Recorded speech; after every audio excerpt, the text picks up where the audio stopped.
What's up? Welcome back to my channel, or for the first time if you're new, I'm Sylvan, and today I'm going to be reacting to Apothecary Diaries, Season 2, Episode 17. I'm very excited to get into this after the end of last episode last week, so I'm not going to delay things at all. Feel free to like and subscribe if you enjoy the video, leave a comment on your thoughts, and let's get into this. I am so curious how this is going to resolve. With Mao Mao out of the Rear Palace, essentially kidnapped, what even the plan of Suirei is, who Shui Shisui is. Who knows if we'll actually find that out, but you know. There's just a lot going on here. I'm very curious to see what Lacan will do, given that his daughter is in danger. Say anything you want about Lacan. When it comes to his daughter, he is, possessive, I guess you could say. At the very least, protective. And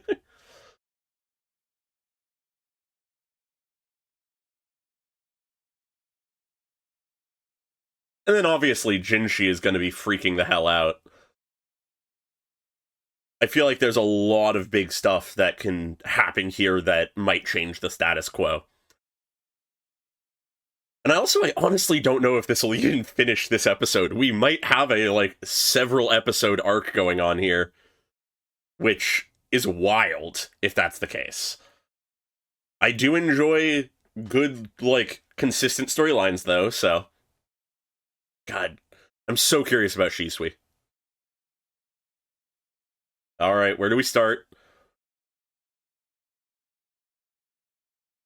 With Jinshi and Gyokyo.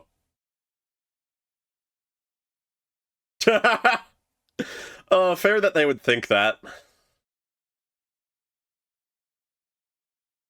You could say that.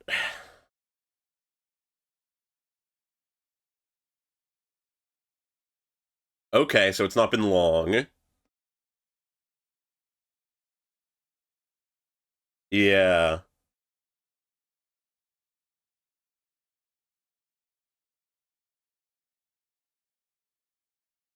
And that's where she was almost last seen.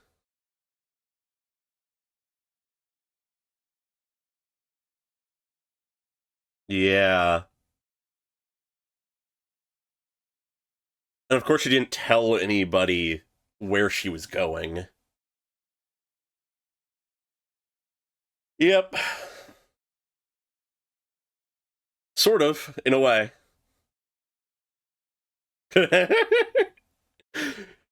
She does hypothetically have a lot of enemies. I suppose that is a concern to have. I mean, yeah. There'd be some evidence.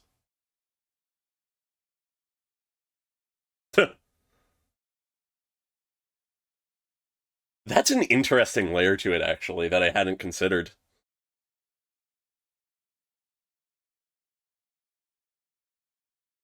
I like that we're following Jinshi as he figures this out.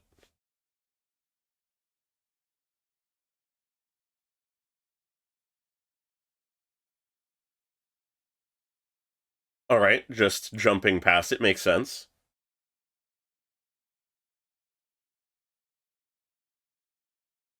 Yeah. Go to the teacher. Not that he'd really know much either. Ah. Yeah. Is that is that gonna be what actually saves Mao Mao? Is Mao Mao the cat following her?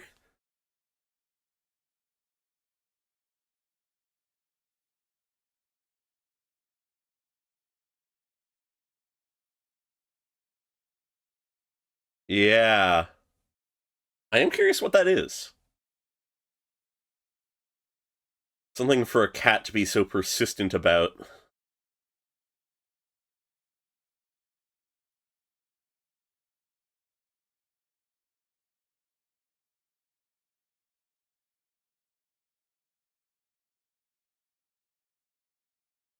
Yep, okay.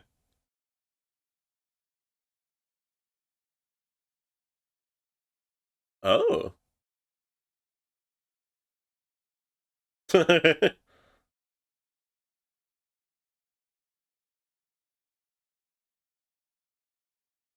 All right.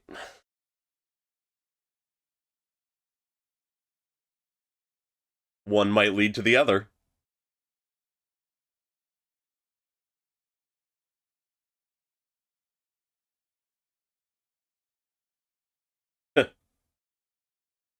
Rather opportune for him to be here if this is what solves it.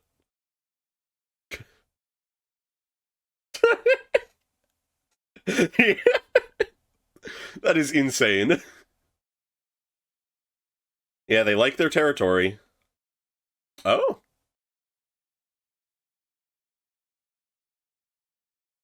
Is that essentially just catnip or something?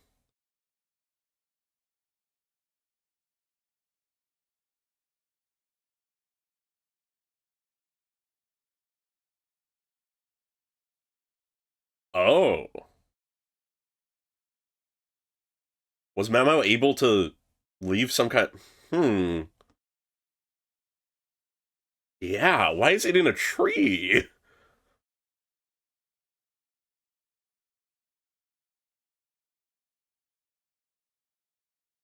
Yeah. Yes, very much so. Hidden writing? Invisible ink? Yeah, treating it with heat. Yeah. Okay. Yeah, she had that with her. Wow, every little piece of thing, like everything is coming up.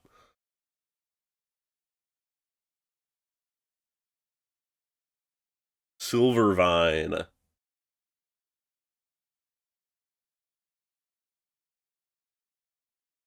Yeah, okay.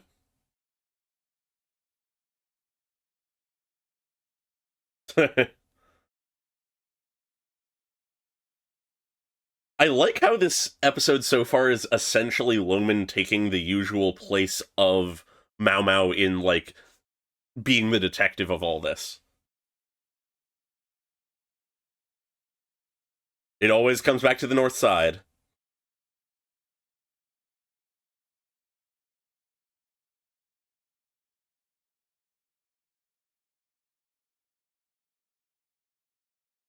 Yeah, I'd say so.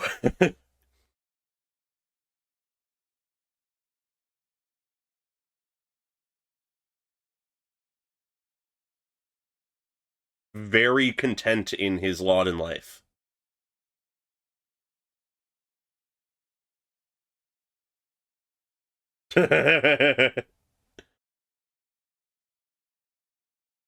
Yeah,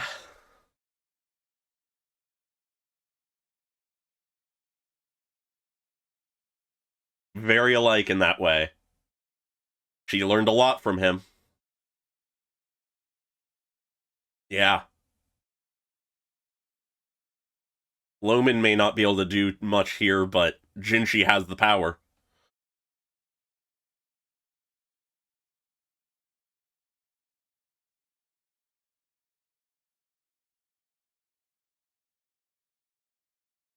Ah, not making it seem like anything is wrong. Yes.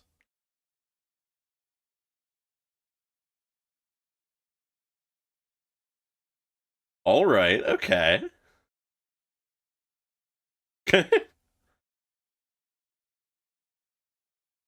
Yeah. Which, fair.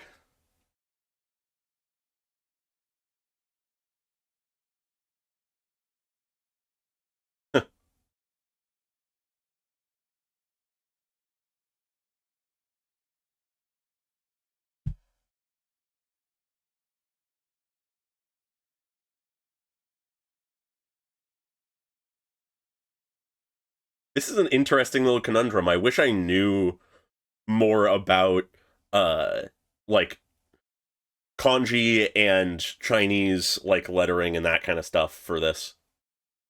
I know kanji is Japanese, but Shisui.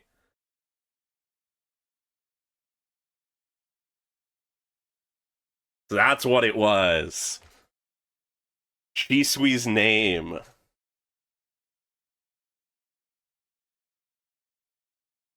Suire. Okay, yeah. God, everything's coming together. Come to a realization?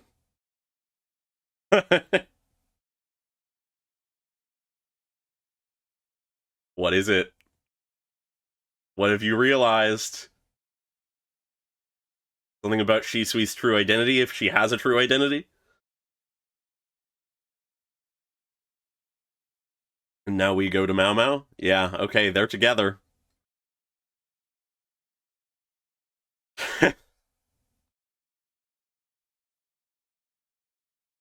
At least they're keeping calm. Oh, she's right there. Jesus Christ.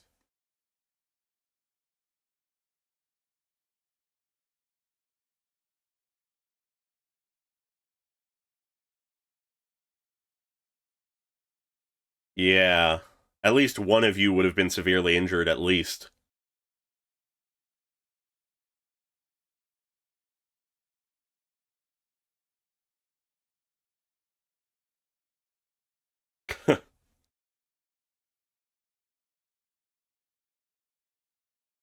Yeah, okay.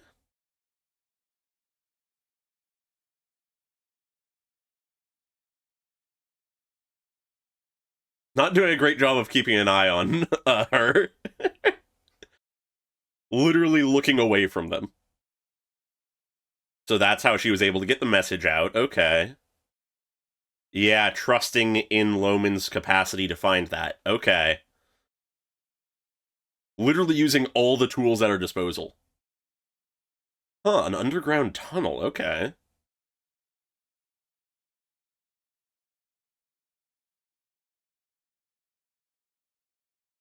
A lot of effort just to get them away. Huh.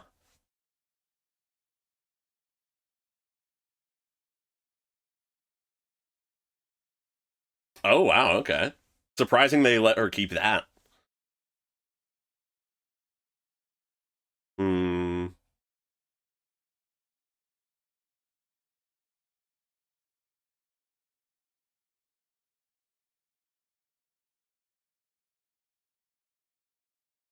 All that stress would be tiring. Yeah, lots of anxiety, I imagine.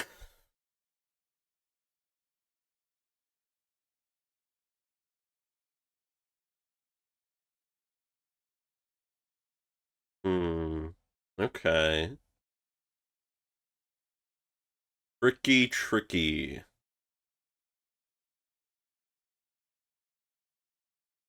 And here they are. She's tied up. Who are these people? More part of the conspiracy? Presumably. Alright.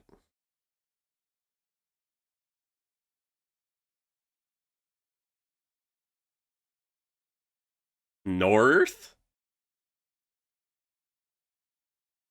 If they were going north, there's a certain someone who rules the northern lands. Oh? Afraid of something? Huh. Oh. That has to come up in some way later.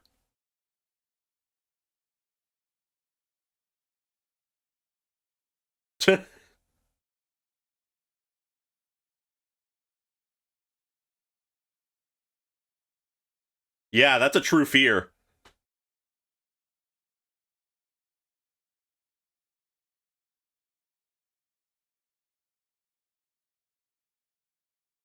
Oh.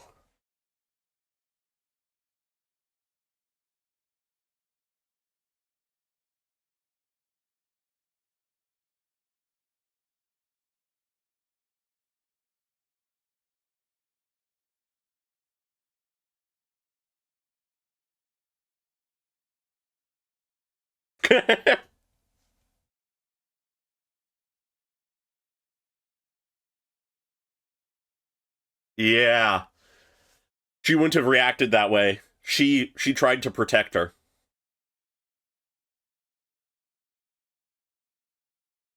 Just going out and saying it.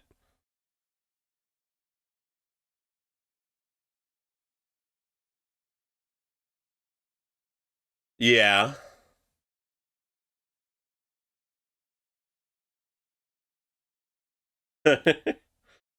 Yeah, she knows who you are, but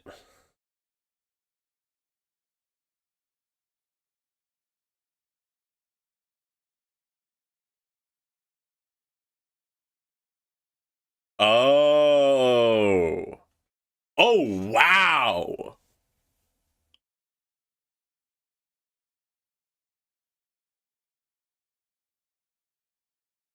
Sister.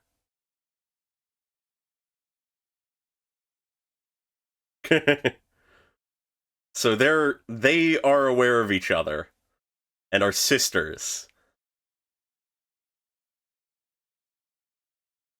But how much is she involved in this?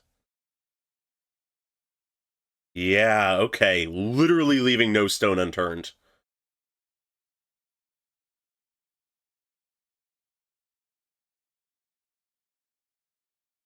Huh.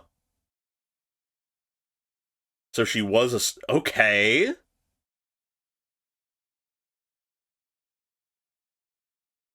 I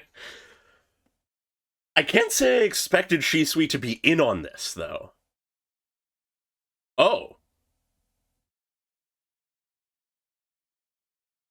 I mean, I guess you are that far away from where you want to be that, you know. But they're being rather lax.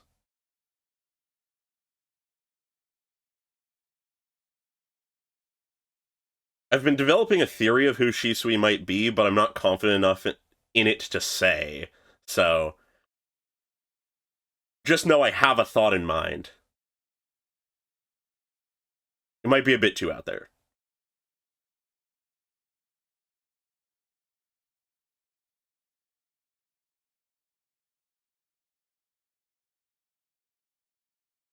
Interesting, they're sisters. I'm still processing that. Okay, signal. What is this place?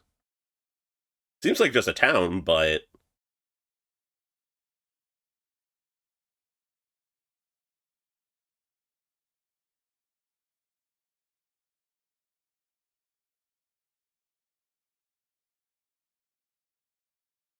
and now you're stuck in the town.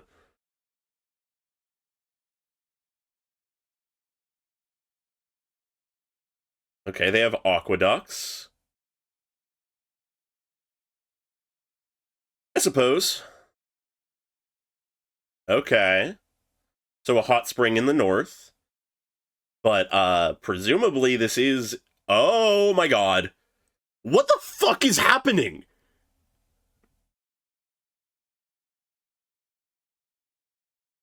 Why is okay, so she was involved in the conspiracy, probably.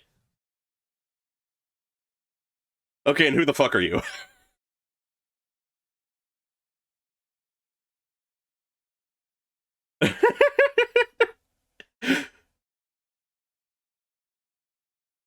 Okay, somebody she knows. Okay, sister?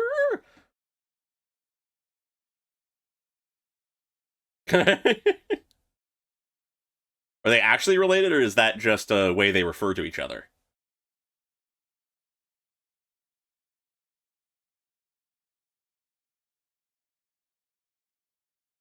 Yeah.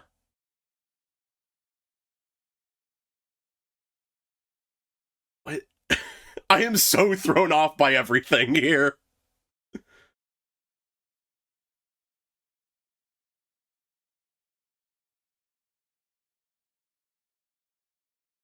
Hmm.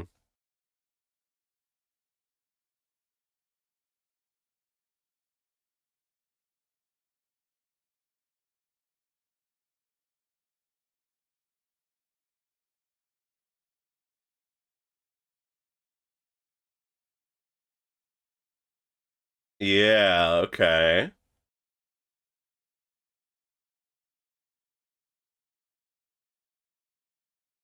Of course she does.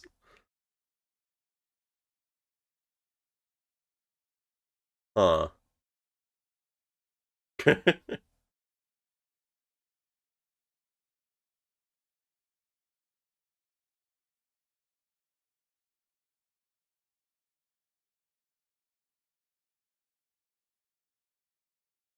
Huh. Oh, the masks. Okay, that's from the opening.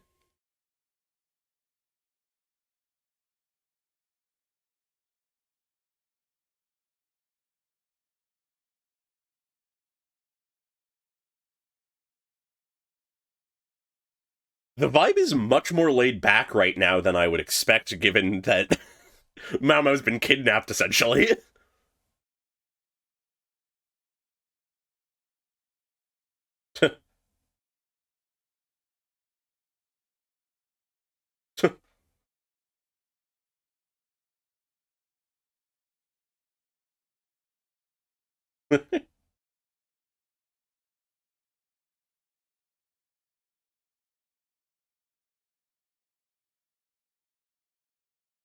Huh.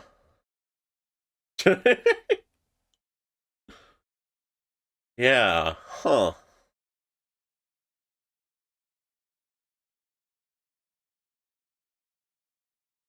Oh?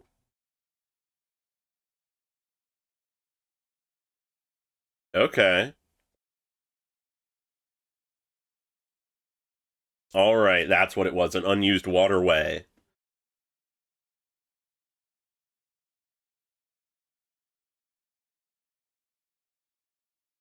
Yep. Come on, you can piece it together. She wasn't even a servant, okay. Yeah, truly just a spy. Oh, is she giving birth now? Oh, that just makes everything more complicated. And that's where they leave us. Yeah, okay, this is a longer story. So this is an absolutely insane episode. So much of this I could have had no way of predicting, but is so well set up nonetheless. The thing that stands out to me as most sort of interesting about this episode is the tone at the end of the episode. The tone that we have when they arrive in the town is so much calmer and more laid back and sort of goofy than, realistically speaking, there's any right to be, given that Mao Mao has been kidnapped and is being forced to come with them here. But it does lead me to question what the reason for that tone is. It is entirely possible that whatever this conspiracy going on is far more complicated than we ever could imagine. Obviously, the attempted assassination of Jinshi is something that Mao Mao would never be on the side of. That's just something that she wouldn't approve of, but perhaps there is more to it. Something that maybe she can understand or even agree with. Other than that, I really like how this episode is formatted, how it's essentially split between the latter half being Mao Mao being taken to this town and her realizing what's going on more and more, and just the major revelations going on there. And then we have the former half, the first half, where we're essentially doing what a normal episode would do, of we have a mystery and we're trying to solve it, and Jinshi is carried along by our perspective, like, detective type character. But because Mao Mao is the one who is missing and the mystery is finding her, we have Loman who we follow, which I really like. It shows a lot of how they are similar, as well as a little bit how they're different, while also still just achieving the same general vibe we get from any of the episodes that we have a normal mystery in. It shows that the flavor of the show, the feeling of it, is not lost even when the main character is lost, gone, not involved because they are missing. But obviously there is the one difference, which is we are working with a lot more dramatic irony in this case than most of the mysteries. But ultimately, if I were to describe this episode in one way,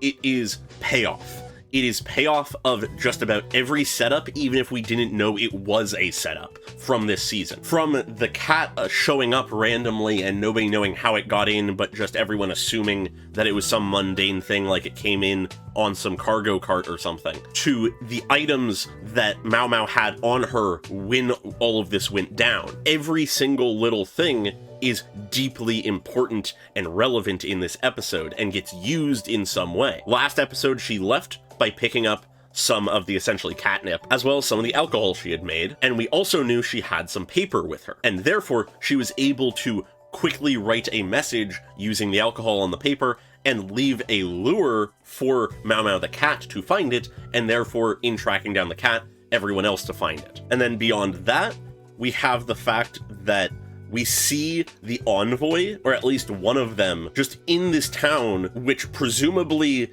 is showing that she was in some way involved with this conspiracy, or at least was used by the conspiracy. Presumably we'll get more answers about them next episode. But ultimately, the key thing I want to focus on in this episode is the two sisters, Suirei and Shisui. First off, that revelation in of itself is insane, because I'd like to acknowledge that essentially means last episode, Suirei was threatening her own sister to get Mao Mao to come with her. Now, of course, this could actually also explain a lot. It much more likely is that Shisui and Suirei were working together in that moment, and Shisui was just putting on an act. They were working together to pressure Mao Mao to come with them. Seeing as it doesn't seem like they have any real conflict of interests or conflict of ideology or anything so far, I don't think Suirei would just outright threaten her sister like that. So it almost certainly is a strategic play from them both. But to get into the two characters a bit more, I'm going to start with Suirei because we sort of get less of her for new information at the very least, but there is still some notable stuff.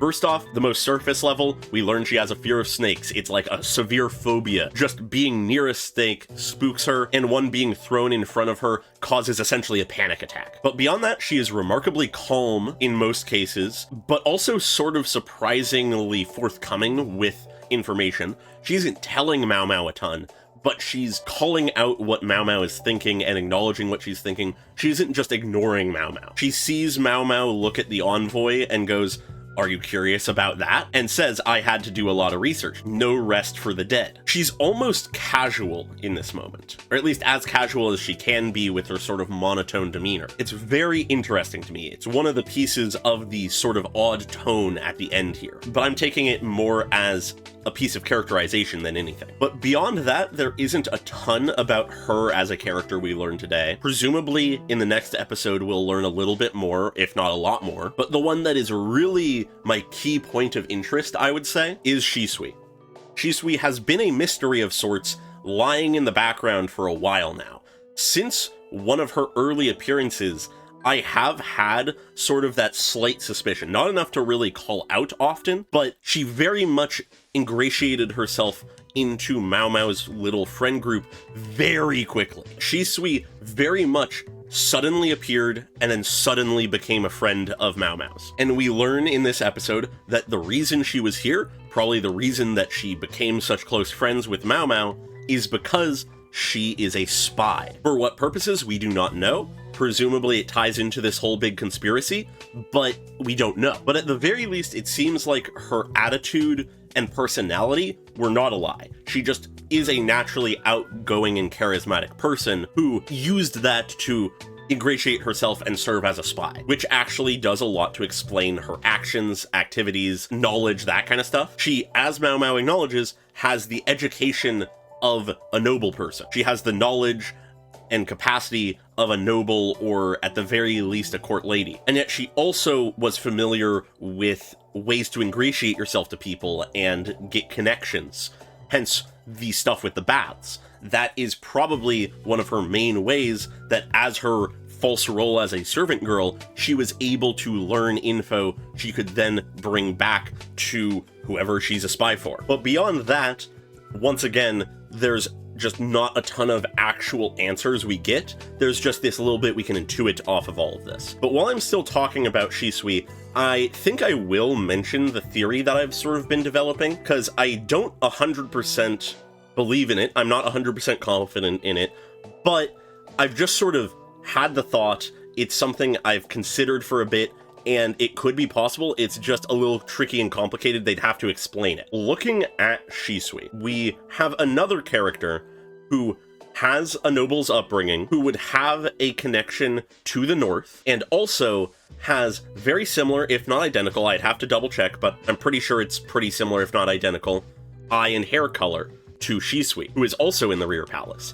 Interesting that she'd take on a servant role within that, but nonetheless, who has all of those traits? Concubine Lowland. She has been a fairly notable character that we have learned essentially nothing about, because despite the fact that she is constantly making waves within the rear palace, she very rarely is actually doing things. She very rarely is around, out and about, being seen.